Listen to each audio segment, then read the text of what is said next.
Welcome back to another video, and in today's video we have our AEW All Out 2025 predictions. AEW's All Out have historically been one of the better shows of the year for AEW, and this year it can definitely be the same again. A very stacked card with a lot of great matches, and yeah, one of our first cards with no Will Ospreay, no Kenny Omega, no Swerve, and yeah, but still with those three big of names gone, we still have a really solid looking card. Yeah, we have a lot of people stepping up in that AEW singles division majority. That's the type of people that's kind of stepping up at this moment, and they're putting more attention on, which is obviously great because you have a lot of great single stars. But yeah, this is a great card of a lot of different types of matches with different kind of stipulations on it. And yeah, I'm excited to get into this one. Yeah. Let's kick things off on the pre-show where we're going to start off with a 8-woman tornado tailgate brawl. We have Harley Cameron, Mina Shirakawa, Queen Aminata, and Willow Nightingale teaming up to take on Megan Bayne, Penelope Ford, Julia Hart, and Sky Blue. Yeah, this match is something that we kind of seen a lot recently on the Collision side. We've been seeing these kind of mashups with different women kind of filling in, but yeah, we get a big pay-per-view match on the pre-show, but at least something for all women to be on the card at least. Yeah, we could see like a few different things here. Obviously, Harley Cameron's kind of, in a way, being left alone. She's teaming up with Chris Statlander recently. Obviously, Chris Statlander has a problem with Willow, has a problem with Queen Aminata, and yeah, it's kind of like a big mashup with them. So I could kind of see Harley Cameron maybe being like picked out from the team of babyfaces and being like, we don't really like you too much anymore. But yeah, I guess we'll see what happens. And then next up, we have Daniel Garcia taking on Shibata. Recently, we've seen Daniel Garcia switch sides and officially join the Death Riders. And here on the All Out, he'll be taking on Shibata. Who you got for this one? Yeah, I feel like it makes the most sense for Daniel Garcia to get a win here. He just officially turned heel and I guess joined the Death Riders. Not officially confirmed yet, I guess, but you know, assuming he's part of the Death Riders, it makes sense for him to get a big win here and continue a little streak and kind of be someone that Jon Moxley can elevate, which is one of my complaints that I did have about the Death Riders run, was he didn't really elevate anyone, but they could do it with Daniel Garcia. Hey, why not? Yeah. And then next up, we have the Ops taking on the Workhorsemen. Should be a really fun tag team match. I do enjoy the Workhorsemen. They're not very on AEW TV very often, but they have been on Ring of Honor in the past, and they have been on AEW TV a little bit. But yeah, this is a really good tag team match, and should be really fun. Who you got for this one? Yeah, I'm not familiar with the Workhorsemen at all, really. In the time I've been watching AEW, I might have seen JD Drake once or twice, and I'm not familiar with Anthony Henry pretty much at all. Yeah, I'm going to go with the Ops to win this one because I don't think it would really make sense to put the belts on these guys. Yeah. And then now on to the main show. Let's get to the big things. And we're going to start off with a big one, the face of the poster, and that is Adam Copeland and Christian Cage teaming up once again for their 4th decade in a row to take on one of the greatest tag teams of all time as well, an FTR. Who do you have for this one?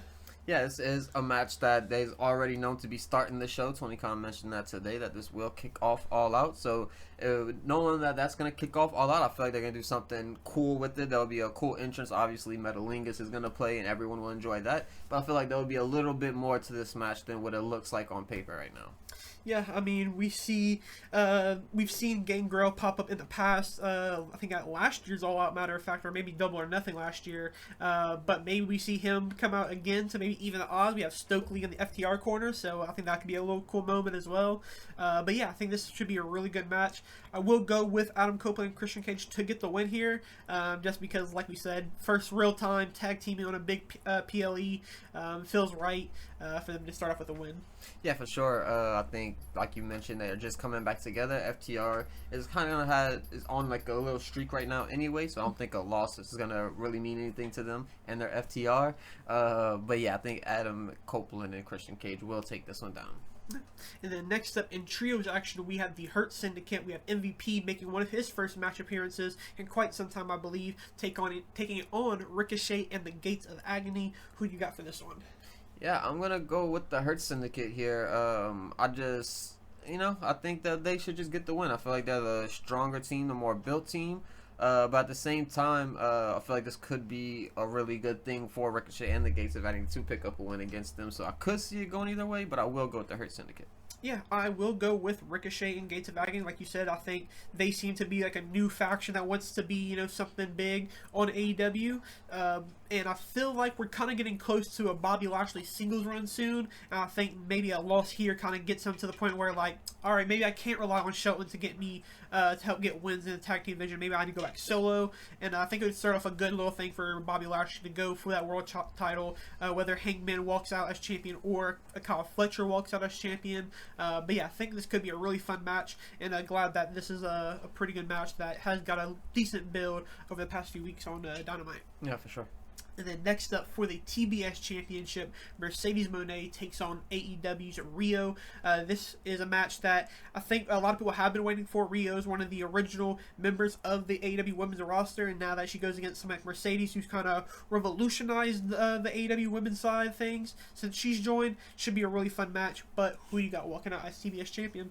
Yeah, I am going to pick Mercedes Moné for this one. I'm not super familiar with Rio. I've been watching AEW for 2, maybe 3 years, and in that 3 years, she really hasn't appeared a whole lot, and I haven't got to see a whole lot of matches from her. So, yeah, I'm not super hyped up for this match, but it gets me excited seeing everyone else be excited for her. So, yeah, there's that kind of weird dynamic because I'm not super familiar with her, but I know that she is very good, and I am at least a little bit excited for this match. Yeah, this should be one of the good ones. It feels like we're at the point where now where Mercedes Moné can drop the belt at any point, so it kind of feels like somebody like a Rio, so who kind of has taken a little bit of time away, could come back, win here, and then, become a big name for AEW again. Yeah. So, this match could go either way, and I wouldn't be surprised. And then next up in a coffin match, we have the return of Darby Allin going one-on-one with Jon Moxley. Who do you got for this one? Yeah, this one I'm definitely going with Darby Allin. He already lost his previous coffin match against Jack Perry, which is a pretty bad loss when you go back and look through his resume in like future years and whatever. It's kind of like a weird one that'll stand out a little bit, especially in his own match, in a coffin match. But, this one being a coffin match with Jon Moxley, obviously Moxley will always have a chance to win a match. There's always that opportunity for him to do some kind of slick thing to get the win. But I will go with Darby Allin to get it. He needs to pick up a big, strong win here to kind of boost him up and put him in that world title conversation, I feel like. Yeah, this match I feel like can be absolutely insane. Depending on where it falls on the card, I think it could be a very extreme match. Obviously, with these two, there's going to be a lot of blood. It's a coffin match, so that means pretty much anything's not off the table. So, I'm expecting a lot here. I will go with Darby Allin, like you said. I feel like since it's coming back, we need to make him feel like, this is Darby Allin. This is one of our guys that we want to say is, an AEW guy. And he hasn't really felt like that just yet since returning. But I think now, with a big win over Moxley, I think that could really elevate him. And like you said, maybe he goes after a Hangman Page for the title or Kyle Fletcher. And either way, I think that would be a great matches for Darby to have to continue this momentum that he's gotten since coming back. Yeah, for sure. Then next up, let's stick on with the stipulation matches. We have a tables and thumbtacks match between Mark Briscoe and MJF. Who do you got for this one? Yeah, this is another one of those just Mark Briscoe matches where it comes together relatively quickly and you just put them in a stipulation match on a pay-per-view, and it typically works out in AEW's favor when they do that, and I feel like this is going to be another one of those. Obviously, Mark Briscoe, he's going to take some kind of crazy bump and he's going to be bloodied up from head to toe. MJF, he's also known to, he'll take any bump that he needs to, and he'll also shed color when he needs to as well. So I'm very excited for this match. Probably one of the ones I am most excited for. But yeah, I will pick MJF for this one. Yeah, this one, again, similar to, I guess, the Moxley and Darby match, I feel like this one can also be crazy. MJF, obviously, in character, is very against the crazy stuff, but at the same time, in his past, he has done some nasty bumps, and I feel like we could see that here as well. This should be a very, very fun match. I'm really excited for this one. I will go with MJF to win here. Unfortunately for Mark Briscoe, does not being able to get the one over MJF feels a little bit upsetting, but MJF, I think, has World Championship ideas down the lines in the near future, so I think it's about time we get to that. Unfortunately for Mark Briscoe, though. And then next up, in a 4-way ladder match for the AEW World Tag Team Champions, we have Brodito taking on the Young Bucks, Jet Speed, and Hechicero and Josh Alexander of the Don Callis family. 4 great tag teams. Who do you have walking out as the tag team champions? Yeah, I think Brodito just kind of has to win. Everyone's just kind of in love with them at the moment. And I feel like you just kind of ride that wave for a little bit longer. I don't think they need to be a team that holds it for a very long time because they are just a team that kind of got put together. There's no real reason necessarily for them to be together. But yeah, I mean, people love them, so why not just ride the wave and let people enjoy the tag team for a while? Yeah, with this one, I could see it going a few ways. Like you said, I could see Brodito getting the win here, keeping things going. They're doing great things. I could see a Young Bucks potentially winning after, they lost the EVP titles, and now they kind of were on that bum arc, but now they won the $500,000 on the Collision episode. It feels like there might be had a little bit more momentum against them. And a match that you want to see is Edge and Christian versus the Young Bucks. So I feel like that is an easy one to do. You can have Young Bucks have the belt for a few months, and they drop it to Cope and Christian very soon. But that's that one. But I could also see, if you've been watching BTE, is a returning Jack Perry who could potentially cost the Young Bucks. Whether we don't know really where he stands with them. He said he gave him a knife to say for the next time you want to stab me in the back. So who knows what that could mean. And I could see him joining a Don Callis family who is adding many, many members. Or if Jack Perry comes back, I wouldn't mind seeing him team up with a Luchasaurus as well. But yeah, I will go with the Young Bucks to win this match for that reason of I think it's an easy way to set up Adam Copeland, Christian Cage versus the Young Bucks. Yeah, that's fun. Like I said, I will go with Brodito. I just feel like they're a little bit too popular to lose the belts right now, and I think they should just, like I mentioned before, just kind of ride that wave and let people just kind of enjoy their tag team reign. Yeah. And then next up, we have a big return. Out of the past few weeks, we've seen Big Bill call out somebody. He didn't name him at first, but then we finally got the name drop that he calls out Eddie Kingston. And after a week, Eddie Kingston says he will be showing up here at All Out. So it is official that Big Bill and Eddie Kingston go one-on-one. The big Eddie Kingston return against Big Bill. So a big moment for Big Bill. But who do you got for this one? Yeah, I'm obviously going to go with Eddie Kingston to get a big win here. I am excited for him to come back. I've never been like a huge Eddie Kingston fan, but I am excited to have him back, especially during this time of AEW where there's some people out and there needs to be some people who step up and kind of fill those roles. And I feel like Eddie Kingston can do that and be one of those people that fill in those roles, become a world champion in this time that they're away. Yeah, I mean, with Eddie Kingston coming back now, that sets up a lot of things. We have the history between him and Mox. Obviously, Eddie's been gone for quite some time, while the Death Riders have gone completely wild. So I'm guessing Eddie has a lot to say to Moxley, I'm sure. So yeah, I think Eddie Kingston will get this win comfortably. I'm glad Big Bill is getting this moment. It could have picked a lot of guys, people who would say are better than Big Bill, but they chose him for a reason, and I hope he delivers on his end. And yeah, hopefully it's big things for him down the line in AEW. Yeah. And then next up, we have a triple threat for the Unified Championship where Okada takes on Takeshita and Mascara Dorada. Who do you got for this one? Yeah, this is kind of a tough one for me because I don't really think Dorada is going to win, unfortunately. I'm kind of taking him out of the equation. But Takeshita is in this match, and he's someone who's having kind of the start to his babyface arc right now, and we're kind of getting our feet wet with that. So I'd really like to see a continuation of that, and I feel like him winning the title could be a really big, like, kind of slap in the face to Okada, being that they're both with the Don Callis family. They had their little push and shoves a little bit leading up into this match, and I feel like him actually defeating him, taking that title from him, especially after winning the G1 this year, I feel like that'd be a big kind of slap in the face to Okada, and that could really kind of spark things off with him. Yeah, I mean, this is something that I think a lot of people wanted to see, is this Takeshita push.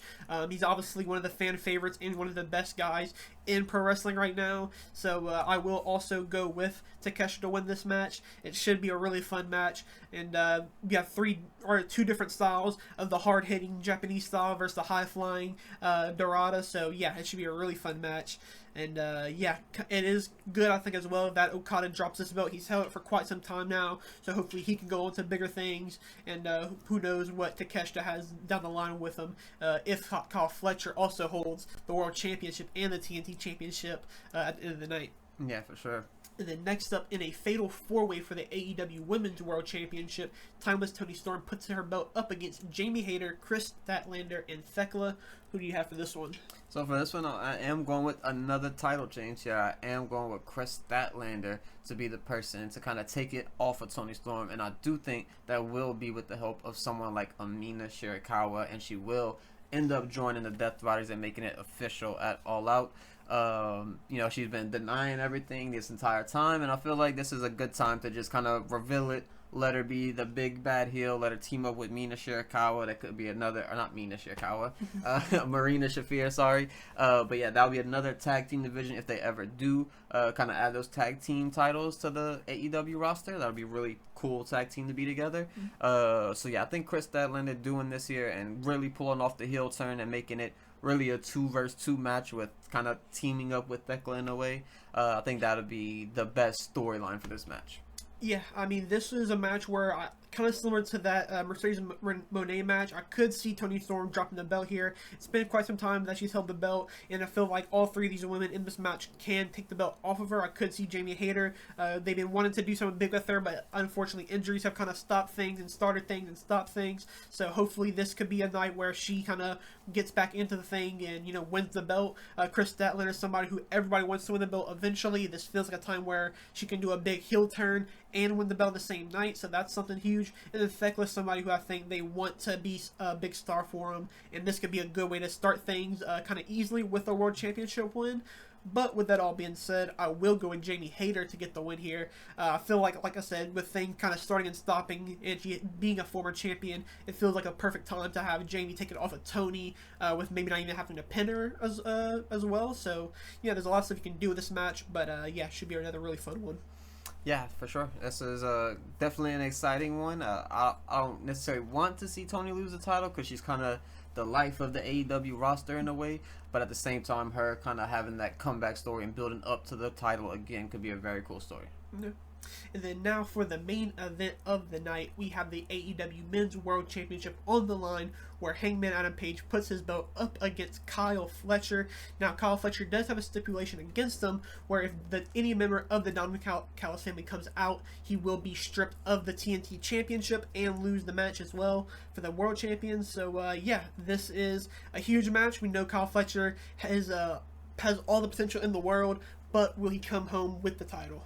Yeah, I have a sort of a weird theory here. So I think if in the world Takeshita loses and Okada retains, I think that we could very well see Takeshita be the one to come in during the Fletcher match and still get him disqualified, since he's technically still a member of the Don Callis family. And then the next Wednesday or whatever, we'll see the official split him, obviously being very mad with Takeshita. And it's kind of like he cost Takeshita a title during his Okada match, and maybe Takeshita could kind of repay him the same favor during his world title match.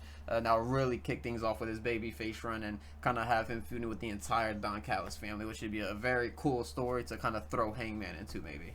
Yeah, I mean, this match, I think there's a lot of ways you can go with that. I'd like the addition of a potential Takeshita again thrown into this match some way, or get thrown into this feud. But yeah, these two, this is a match I've been wanting to see before with both these guys. Both of them have an amazing year this year, especially Fletcher. Honestly, as much as I love Hangman, I wouldn't be too mad if Kyle Fletcher were to walk out as a champion. It feels like right now there is a lot of double champions in AEW, mainly just Mercedes, obviously, with the all her belts. But I wouldn't mind seeing another double champion with Fletcher with the TNT and the World Championship. It does kind of feel bad for the TNT because it will probably get thrown to the side after. But yeah, I do still think Hangman will get the win here. But yeah, this match is going to be pretty crazy. With the Don Callis family things, it feels like we might even get a new member added. So maybe even going back to the point earlier what I said, maybe we do see a potential returning Jack Perry. So yeah, who knows what could possibly happen. But yeah, that match is probably going to be my most forward to looking match, and I could easily see being match of the year at the end of the night. Yeah, I think this is going to be, like you mentioned, probably the best match of the night. If it's not this one, I could see it being potentially the Mark Briscoe MJF match and potentially the Darby Allin John Moxley match, but there is a lot of good matches on here. Even Mercedes Rio could take the night away on its own. But yeah, there's a very exciting card, a lot of stuff to get into and to be excited for going into it. And yeah, I guess we'll catch you guys in our next one.